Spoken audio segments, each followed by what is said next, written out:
I earned social studies credit working for Channel 9 News. I mean, those experiences are priceless. We got to do a little bit more with that It was a question. behind you. I think you just started answering my question a little bit. You both are products of the city school system. And look at you now, how successful and knowledgeable and everything. I'm glad you recognize that.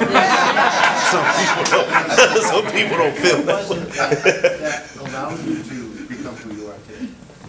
If all these other people are falling through the cracks, what you just started talking about some of the activities you had, portfolio was a different option at the time. Now it's like everybody can and will do regions, no matter who you are. If you don't know your colors, it doesn't matter, like that.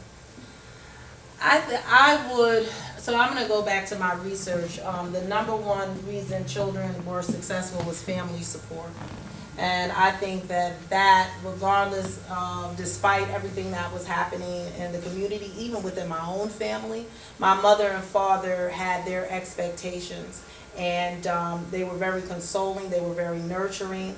And so that was my backbone, my brothers, my cousins, I'm from Syracuse by way of New York, so I had an exit too, you know what I mean? I would go and spend my time weekends, literally, like when we first moved to Syracuse, every weekend we were down in New York City. Every summer we were down in New York City. So I had some form, now Harlem and Queens is just as rough as it is here, but there was culture down there where I was able to have an escape, and the level of programming. I think that I was just blessed, as Tim said, there were teachers like, Miss McLean for English class, that really sat and listened, to some of the problems and issues that we were having and tried to create outlets and made education be fun. I think that's what we, unfortunately, with Common Core, teachers, especially the new teachers coming in, they just want to teach to the test because that's the directive, but you can do so much more with your students to better engage them, because the school is supposed to be a safe zone for the children, point blank period. They should be able to enter your doors and know that regardless of what's happening in the community, they have a safe and security when they come there. So I think it's our choice and responsibilities as educators to make that happen. So when people talk about culture and climate of a school, that's, essential to anything and everything. What are the norms? What does it look like when I walk into that building? How am I greeting children? How am I greeting the community? That's just for me. Are you doing want to respond? Go ahead, man. Okay. I have more of a statement and a comment. First of all, I want to applaud you two for doing the excellent job that you did. I think as a senior of this community and was born and raised in Syracuse, I think some of the issues that was brought up that when Noble was speaking, we divide our children, and we're all a product of our children. So we all have parents and stuff, and our children are losing because of the ethnicity where you put class against each other instead of helping and looking at them as children. And just like we got a diversity in this room, so we all got concerns about the human nature and the human body, because the Creator only made one human race, regardless of who you are.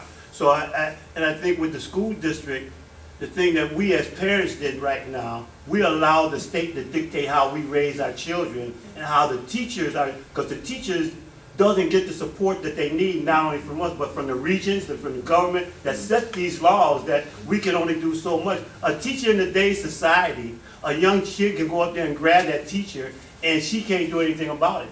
In my day, I went to the principal office and I got a paddle in my hand. That's not corporate punishment. That is not corporate punishment, that's discipline. And you're letting that child, we took that away from the parents and the teachers. They're not babysitters, they're not truant officers, but there's a line of discipline that when you're a child, you have to have structure. We allow the system to take that structure away by the legislators and by the regions and the government. Wait, may I stop you? We're not having a problem with our kids because people start beating their kids. No, I didn't say beating. I'm just, you corporal punishment, call it whatever you want, discipline. We don't, and I don't mean to, but that's not the issue. The issue is all this other stuff she's talking about. That's included in that. All right, I don't think it's because we don't beat our kids anymore. Well, you're Or using the word beat, I discipline. didn't say that. I said It's discipline. my word, not yours. We go ahead. Well, I agree with him that you've taken away those opportunities to help young people learn responsibility for their own behaviors and know that there are consequences. And if they know that they can go into a building or a classroom or whatever and do whatever they want to and there's no consequences, then they become what we see sometimes in terms of them going into buildings and doing other things. But my comment was going to be that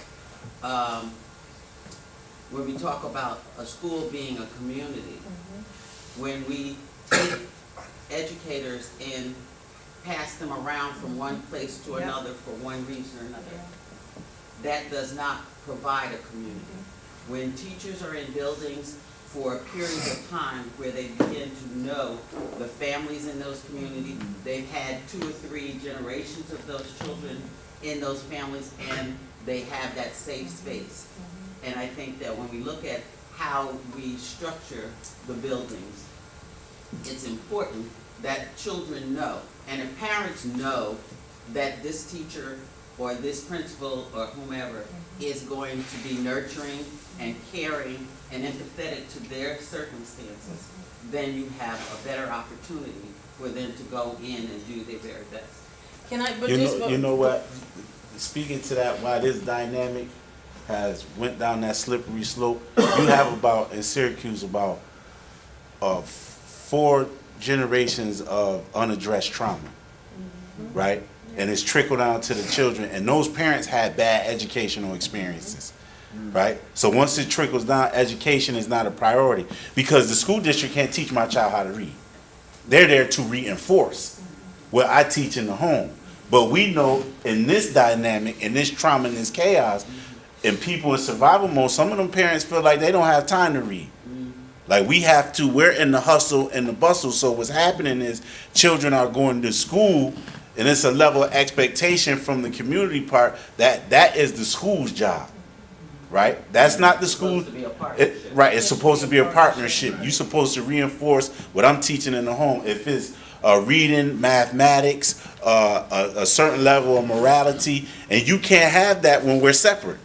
Right, it's always going to be us against them, and we have to create these situations to close that gap, right? To let the people in the school know we're not pushing this responsibility on you, right? You're here to reinforce. The community has to come first, so we have to redefine what community is in order for the school to be redefined and to stand as it is. I mean, I think it's important to acknowledge what you said, this thing about BC before crack, because there's a whole set of host of experiences that those of us who are before crack had that the kids don't have.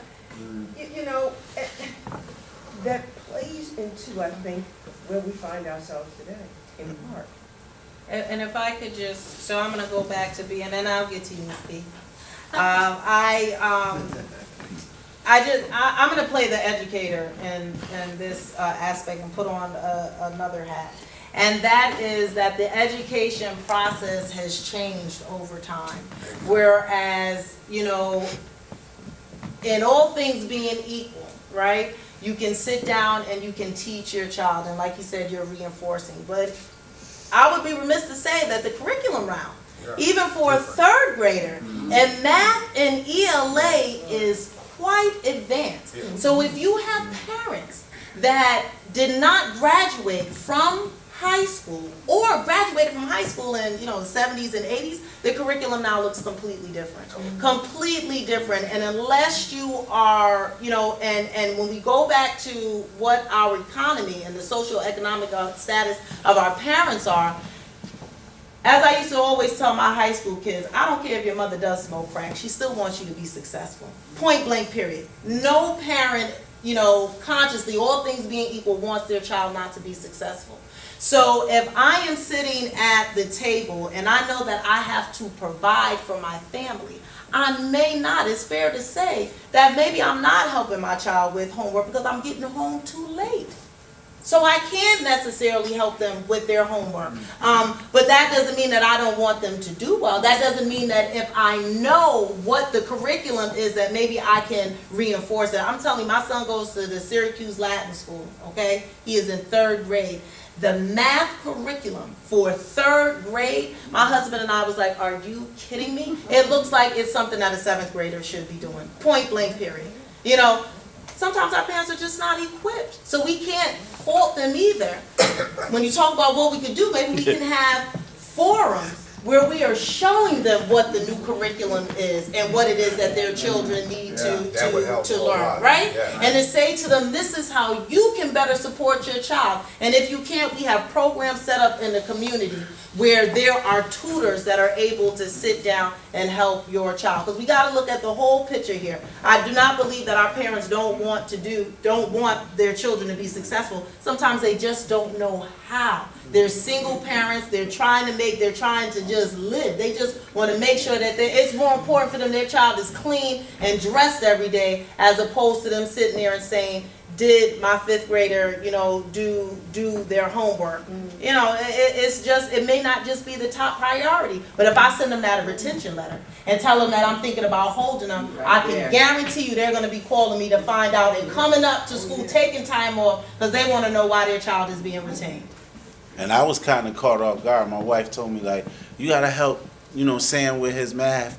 I said, I'll take care of it. Don't worry about it. Before we go to school, we'll do word problems every morning. So me and my genius, I'm like, okay, Sam, if Johnny had 10 apples, right, and the area of this, and I get the report back, and I look at the word problem from the school, I'm like, whoa, Daddy was way off. this math is totally different, They're looking right? at angles, they're looking at, you know, perimeter. I mean, they're doing the full wide gamut. There was, No, I think she had it. yes, Ms. B, And then, okay. I don't even know where to start. All right, first of all, I graduated from Hunter in '83, and I was a knucklehead. You know, I wasn't doing much of my life. Well, you know, the Mazzellas and stuff. Yeah. They found my parents, and they said, you get her in the potential teacher program. You get her in the schools. And they paid for me to go to school. And I'm like, I can't be a teacher. I can't be an authority figure. You know, I was a troublemaker in high school. But you know what? I did it. And when I first started, I was attracted to those kind of kids. You know, I had to work as a sub. All of a sudden, the teachers with the bad kids. Oh, put Ms. B in that room.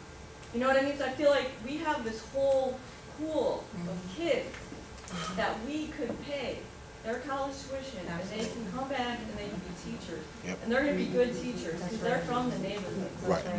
Okay, so that's one thing that politicians can do. That's how we save ourselves. Right. That's how we Two, save ourselves. how about maybe you can't make teachers live in the city, give them an incentive. You know, I go to work every day, and half the teachers I work with live in the city, the other half they drive out. You know what I mean? They don't connect. They don't connect. 3/4, right? Right, they don't connect. 78% of the teachers do So- not, 73% do not I live mean, in that's the an city. uncomfortable topic to bring up, Yeah. but Yeah. you know what, and you were saying, you know, when you taught a rural school, you had to be different. Yeah. If I had to go teach at FM, I don't think I could do it. I don't know the kids, I don't know the culture, you know what I mean? Yeah. It's unfamiliar territory. So My now you're husband used taking to say teachers that. from there, you're putting them here. That's right. They Coming don't from know. Aurora, coming from JE, coming from, all right, they're coming from Fayetteville, Memphis. Trust me, there are times where I go to VP Academy and I listen to some of just the ideology and concepts Right. of my colleagues, and I really, you know, am in dismay, just like, wow, they mean well, but I don't even think that they're processing, you know, how they are superimposing their own culture onto the children and the population that they serve. Just to go back, so there was an initiative where there was an initiative put in where the district was trying to get teachers that were coming in, they were giving them incentives, and they were, offering homes at a really low rate. But the violence was so prevalent that they were like, screw that. I don't, if I'm not made to stay here, I'd rather take my money and I'd rather go out and live in another community. But the bad thing is that people are not invested when that happens. So I can come in, if I live in Fayetteville, Memphis, I can come in to work every day, get some respite on my drive, right? Because I'm driving to work, so I'm thinking about whatever I'm thinking about. I get to work and I say, I've got 8 hours. And when 2:20 comes, or when 4:10 comes, I'm gone, right? And you see that, the parking lot 4:15, there's not a car in sight. And they're able to take that 20, 30-minute drive back into their community where they can separate themselves. Whereas people like you and I who live in the city, I tell my husband all the time, I don't get respite. When there is a situation that takes place in school, because I know the children, I know the family, is heart-wrenching. It's a heartache. And I'm 2-3 minutes from school, so I work a 12-hour day, 7:30 to 5:30, sometimes 6:30, 7:30. When I get into the household, I have a husband, I have a child, and it just seems like this all, where I don't. And your cat. And the cat. Where I don't even, the cat, as soon as I open the door, he's right there, meowing, rubbing against my leg. I've got my son talking to me, I've got my husband talking, but I don't even get to decompress, where I have to literally say, sometimes I have to sit in my car for about 10 minutes or take the long way home just so when I walk in the door, I am not taking the baggage that happened to me during the day, because I'm traumatized from work too. I'm telling you, I'm traumatized at work. It is not the conditions that many of us work in, especially in these high gun cluster neighborhoods. It is not normal. And I have to decompress and still come in with a happy face to show love to the people that I care about the most. Go here, then go back. Yes. My first question is, you pointed out something very appropriate, that many of the parents haven't had a good experience for 4 generations down through. Have we ever asked the parents what we can do to help them, help their students, their children? So that would be a great. I mean, I haven't seen anything like that anywhere. Yeah. Right. So that's a great, so the point, I didn't have enough time in my study to do that next point. So what I originally, and what my postgraduate study is taking the top themes. So there's 3 points that I want to make.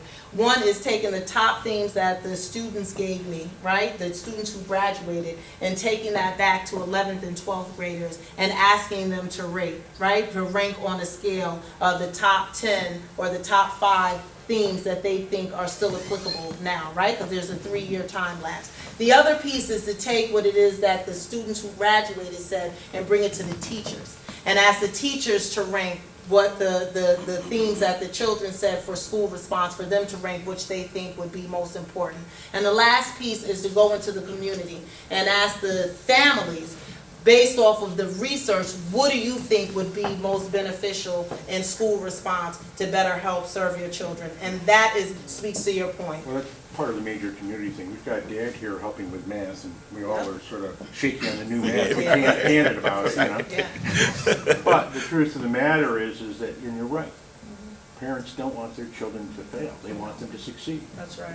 That's right. So how do we, help them? How do we give them some That's tools in right. order to be part of this game? And Empower them. That Yeah. embraces community, by the way, as far as what you're talking about. Absolutely. That'll start the rebuilding process. So one thing that, in terms of teachers, maybe there could be a way to incentivize them to live in the city, because there is something to what she's saying. And, so it's like those of us that have been through the trauma and have come out on the other side can use those skills acquired to help the kids who find themselves in the trauma, right? But, and understand the community and understand the culture, and it is through those experiences that we're able to assist. But so, in terms of teachers, maybe there may be a way to incentivize them to live in the city, so they can acquire that Or at least thing. take our kids that graduate. I mean, I have kids that have degrees enough to be a student, or a substitute, but not a regular teacher. And they come in, and I know if they're subbing for me, there's not gonna be a problem. That's right. And they know the kids, they know the kids' parents, they know me. And they do a great job. So when I gotta apply for a sub, they have numbers, I try to get them back in the school. And I'm like, go back to school, they have a degree in something, they can't find a job. Yeah. So you take those kids and That's take right. them and go get the certification. Right. Boom, you have this highly qualified group of kids, Yeah. right? And they know everyone. They know Oh, everyone. but we're talking about how do we save people, how do we help people, how do we help people get over that, how do we build that bridge we talking about that was burned down, Right. you know? Yeah. Chef had a. Yeah, I was gonna say the same thing. is taking this, to get the teachers to live in the community, pull them from the community. That's right. So like, we have the Urban Fellowship Program. I applied for it. I'm in year 9 working with kids in the district. Told you don't have a certification, so you don't qualify. But I know there's people who don't have a certification that qualify. So it's like, how serious is the program? But what we can do is